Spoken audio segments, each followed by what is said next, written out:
What the San Francisco team has accomplished recently will surely bring joy to many fans.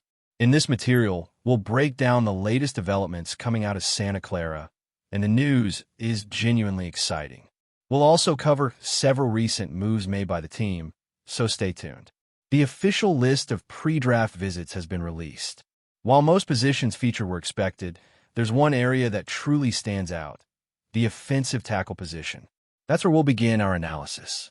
We also have fresh updates on roster moves, so keep an eye out for those details. When evaluating how much weight the 49ers front office places on the top 30 visits, the best approach is to look at who actually came through the door. For instance, last year, several prospects visited, including a key undrafted rookie target. The year before that, 5 of their 9 draft picks had taken visits, including many of their top selections and even a special workout with a kicker. The previous draft class also featured 5 out of 9 draftees who visited the team, including the top 4 selections. So, do the 49ers tend to draft players based on these visits? A better way to ask this might be, does the team prefer to bring in players it genuinely plans to select? The answer is a resounding yes. While there are exceptions, there are plenty of examples that support this trend. In this piece, we'll zero in on this connection, especially with regard to offensive tackles. After reviewing several lists and reports, including insights from Matt Barrows, today's information seems as official as it gets, unless the team itself issues a revision. The spotlight today is on offensive tackles. Among the names listed are Kelvin Banks Jr., Josh Simmons, Josh Connerly, and Anthony Belton. That gives us 5 offensive tackles. Most players invited to 30 visits have appeared on lists or social media. But when it came to the offensive tackles, there was some discretion about who had actually been brought in. Now that we know 5 tackles visited, I trust the accuracy of this list.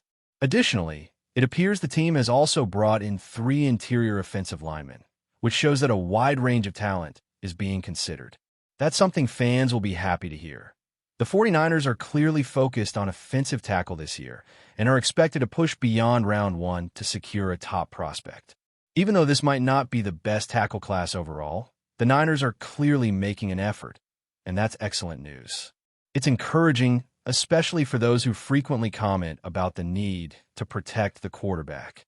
Every time we talk about a prospect on the defensive line, at least one fan mentions that the O-line needs to be fixed, and they're absolutely right.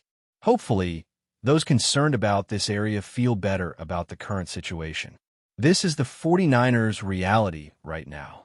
When we talk about Brock Purdy, the concern about protecting him always comes up, and it's 100% valid. I hope everyone who's raised that point is feeling optimistic, because the Niners are taking meaningful steps, far beyond what's been previously reported. It turns out that roughly 30% of the players they brought in are offensive linemen, which is a significant percentage. That bolsters the roster, even though we're also seeing a drop in edge defender numbers. I'm not going to crunch those numbers right now. It's not the focus, but it's clear the team is putting serious thought into replacing Trent Williams. I don't believe they're counting on Colton Williams coming back, despite the strong season he had. They're probably hoping Colton McKivitz maintains his level from last year. He did improve on past mistakes, though he still has room to grow. Let's be real. I won't forget what happened in the Super Bowl until this team wins it all. That memory sticks. Still, it wasn't the only reason they lost. The 49ers have more to give in 2024, and we should recognize the steps they're taking now. Last season's offensive line struggled with injuries and had a rookie next to McKivitz, which could have impacted his performance. That he still managed a solid campaign is a good sign moving forward, especially after facing a tough slate of opponents. As for the 11th overall pick, that remains a mystery. But looking at the team's broader strategy, it's clear they're focused on shoring up both lines and bringing in talent, particularly for the defensive front. Just to be clear, the number 11 pick is still very much up in the air. But the 49ers' efforts have been methodical, particularly when it comes to strengthening both the offensive and defensive lines. Every move they've made suggests they're carefully planning for day 2 of the draft. That's according to reports from the Football Academy. What stands out in the visit list is that only a handful of prospects are true contenders for the 11th pick. Most are projected day 2 or day 3 selections. That makes sense. The team is interacting most with players expected to go in rounds 2 to 4. If Abdul Carter is still available at 11, he could be a natural selection. The Niners wouldn't need much extra intel on him unless there were character concerns, which would disqualify him as an elite prospect. On the defensive tackle side, most of the names on the list will be familiar. It's worth noting that a few previously mentioned players didn't make the list, but we won't dive into that now. On the defensive end front, 5 names appeared, just as discussed earlier. No need to repeat that information. Looking at the interior O-line, we've got Marcus Bowe, Caleb Rogers, and Jonah Mannheim. I don't believe we've talked about all of them. As for linebackers, we missed Kane Madano, and that was my oversight. The info came out after planning this video, but before posting it, so I hadn't seen it yet. We likely haven't covered every single name, and I admit I missed Kane Madano. That update surfaced during the final planning phase. Now, for cornerbacks, 3 candidates remain on the radar. Same goes for tight ends. Jalen Conyers was spotted during his top 30 visit, spending time with Fred Warner, which is intriguing. Jordan Watkins from Mississippi also appeared as a last-minute addition to the visit list the day prior, so you might have missed that. Just wanted to keep you in the loop. Let's also talk about recent transactions. The team made some roster moves today, including signing a few restricted free agents who've been in the league for a while. One of them played during the holiday stretch last season when the O-line was depleted and suited up for the final few games. He's likely a depth option, probably bound for the practice squad. And with the way the draft is shaping up, it's possible he doesn't make it past training camp. He could surprise us, but based on what we've seen, I wouldn't expect him to turn into a long-term solution. I believe this O-line group is in a much better spot for the upcoming season, especially factoring in health and stability.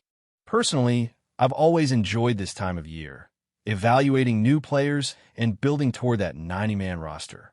Almost any addition makes sense this time of year, as long as the cost is reasonable.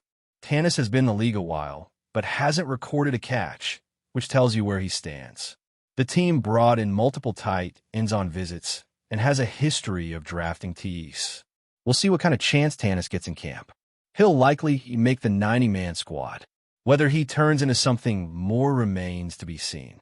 He might stay as a practice player, but I think the team is actively looking for a quality tight end, and they'll have options. There are concerns, for sure. Harold Fannin, for example, is a massive guy, a real mountain of a man, but still raw. He's developing, and there are legitimate questions about his readiness. But there's also upside. The coaches always believe they can get the most out of guys like him. So I get why they're giving him a shot. Fannin has intriguing potential, and with another tight end on the roster for a few more years, they don't need him to shine just yet. The opportunity is there. I could go into detail about injuries and other scenarios, but I'll hold off on that for now. The team also made an offer to a quarterback. In the years to come, it won't be essential for this player to become an elite passer right away. There's a chance here. I could elaborate on one specific player's injuries and the implications, but let's save that. The team has officially extended a contract offer to its quarterback. Sources confirmed that an offer has been made, but it doesn't seem likely the team will accept the terms as is. It's also not close to being finalized. Still, both sides remain confident a deal will eventually be reached. We're currently in a back-and-forth cycle. There are 2 ways to view this. 1, it's bad news, the same story over and over, and some fans are exhausted by it. That's fair. But 2, this team is clearly engaging in more off-season negotiations than in previous years, and that's the reality. When looking at how talks unfolded with other players in the past, updates came every 3 to 5 weeks, sometimes even later in the year. That pattern is repeating, but this time, everything seems to be moving faster from the start of the offseason. Yes, it's the same script, but I'm also noticing that everything, and I've said this from the beginning, has been moving more quickly than before. The meetings, the tone of communication, and the information being exchanged all suggest a different pace. But before we dive in, don't forget to subscribe to 49ers Zone and hit the like button on this video. Your support helps us keep bringing you the latest updates on the San Francisco 49ers. And don't forget to share your thoughts on the news in the comments below. It's the kind of move that would send shockwaves through the league, and leave 49ers fans dreaming of defensive dominance. Imagine this: Chris Jones, the most dominant interior force of his generation, lined up alongside Nick Bosa in the Bay Area. While it may sound like a Madden fantasy, rumors are beginning to swirl that something could be brewing between the San Francisco 49ers and the Kansas City Chiefs' superstar defensive tackle. Is there substance behind the whispers, or is this just smoke with no fire? One thing's for sure: the idea is enough to light up every fan forum from Santa Clara to Arrowhead. Despite re-signing with the Chiefs in March 2024 on a record-breaking 5-year, $158.75 million deal, NFL insiders haven't ruled out the possibility of Kansas City listening to offers down the line. It's no secret that the Chiefs are walking a financial tightrope, trying to maintain their dynasty while managing a cap-heavy roster. The 49ers, meanwhile, are staring down their own Super Bowl demons, haunted by recent heartbreak, most notably the overtime loss to the Chiefs in Super Bowl 58, where Jones's pressure on third down helped seal their fate. Could a front office masterstroke turn that pain into power by bringing the very man who tormented them over to their side? Jones remains a beast on the field, with another Pro Bowl and first-team All-Pro campaign under his belt in 2024. While his sack numbers dipped slightly to 5 last season, his disruptive impact went far beyond the stat sheet. In Week 4, he terrorized Justin Herbert and the Chargers, earning AFC Defensive Player of the Week honors. Those kinds of performances have become routine for the Mississippi State product, and the 49ers know firsthand just how much game-wrecking potential he brings. With Steve Wilks gone and the Niners adjusting their defensive identity under a new coordinator, adding a player like Jones would be the ultimate chess move. Financially, it would be tight but not impossible. The 49ers would likely need to get creative with cap restructuring and future draft capital. That's not uncharted territory for GM John Lynch, who's shown he's unafraid to make aggressive moves to push the team over the top. Acquiring Chris Jones wouldn't just be a statement. It'd be a declaration of war on the rest of the NFC. Suddenly, an already elite defense could become downright terrifying. Opposing quarterbacks would face a two-headed monster in Jones and Bosa, with no room to breathe and no place to hide.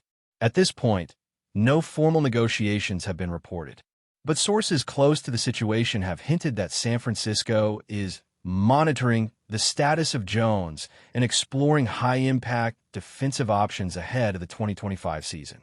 Whether this turns into a full-blown blockbuster or remains a tantalizing what-if, one thing is clear: just the possibility of Chris Jones in red and gold is enough to get the faithful buzzing.